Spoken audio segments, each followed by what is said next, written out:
लूका की इंजील के 19वें बाब में एक बहुत ही अजीब और गहरा मंजर बयान किया गया है। सोचें जरा, एक तरफ फतह का जश्न मनाया जा रहा है और दूसरी तरफ खुद बादशाह रो रहा है। चलिए जरा इस तज़ाद की गहराई में उतर कर देखते हैं कि इसके पीछे आखिर राज क्या छुपा है। तो यही तो इस कहानी का सबसे बड़ा तज़ाद है। एक तरफ पूरा शहर खुशी से झूम रहा है, नारे लगा रहा है, और दूसरी तरफ वो हस्ती जिसके लिए ये सब कुछ हो रहा है, वो बादशाह गहरे गम में डूबा हुआ है। ये खुशी और गम का कैसा अजीब मिलाप है। सवाल तो यही है कि आखिर ऐसा क्यों था। कलाम मुकद्दस की ये आयत इस मंजर को हमेशा के लिए महफूज कर देती है, लेकिन एक बात समझना बहुत ज़रूरी है, ये आंसू किसी कमज़ोरी की निशानी नहीं थे।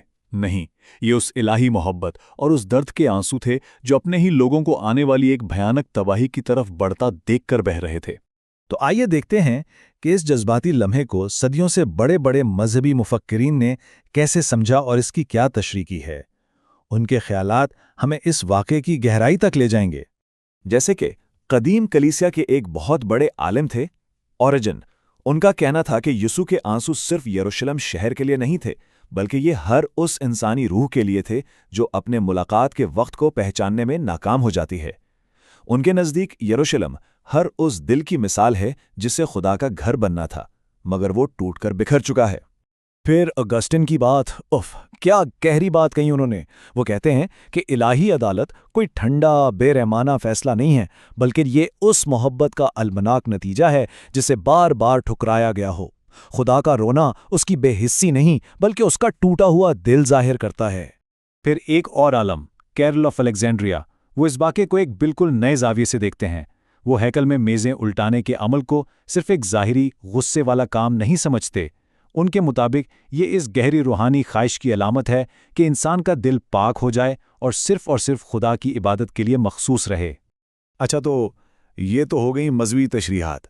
अब ज़रा तारीख़ और नबूवत के ज़ाविये से भी देखते हैं, ताकि यीशु के आंसुओं के पीछे जो तारीख़ी वज़न छुपा है उसे समझ सकें।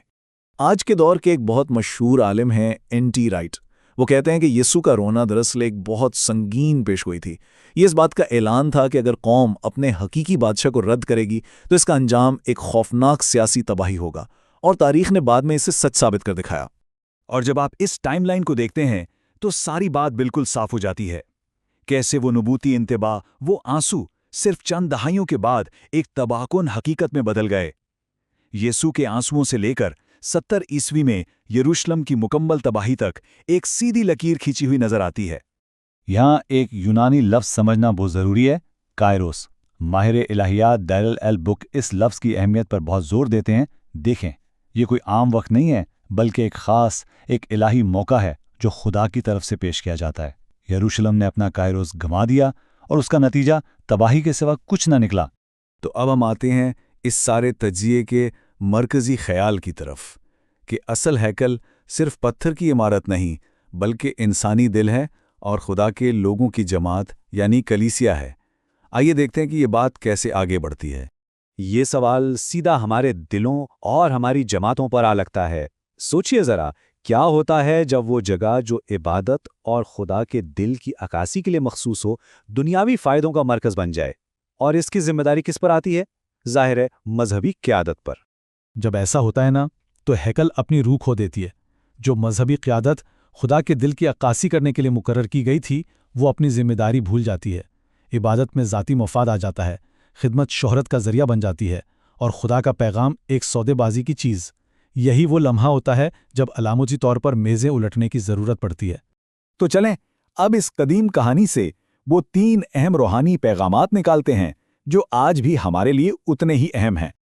तो पहला पैगाम, ये समझना बहुत ज़रूरी है कि ये इलाही दुख कोई माजी का किस्सा नहीं, ये आज भी जारी है। मसीह की आंखों में आंसू इसलिए नहीं कि वो बेबस है, बिल्कुल नहीं, बल्कि इसलिए कि हम अक्सर उन चीज़ों के पीछे भागते हैं जो आर्जी हैं और हकीकी सलामती और मकसद को नज़रअंदाज कर देते हैं। फिर आता है दूसरा पैगाम। देखें, यरूशलेम के लोग एक ऐसा मसीहा चाहते थे जो उन्हें रोमियों से आज़ादी दिलाए, एक सियासी हीरो, मगर वो रूहानी बादशाह को पहचान ही नहीं सके। आज भी अक्सर एक ऐसा मसीहा मतलूब होता है जो हमारी मर्जी पूरी करे, ना कि वो जो हमें खुद से इनकार करने और सलीब उठाने का कहे। और आखिर में तीसरा पैगाम, जो शायद सबसे ज्यादा ज़ाती है। بات گھوم پھر کر یہیں آ جاتی ہے۔ اصل ہیکل پتھروں کی عمارت نہیں بلکہ ہمارا دل ہے، اور اس کی صفائی ہی سب سے بڑا چیلنج اور سب سے بڑی ضرورت ہے۔ سوچئے، مسیح ایک فاتح کی طرح شہر میں داخل ہو رہا تھا، لیکن اس کی آنکھوں میں آنسو تھے۔ وہ شہر پر رویا، اور شاید آج وہ ہم پر رو رہا ہو۔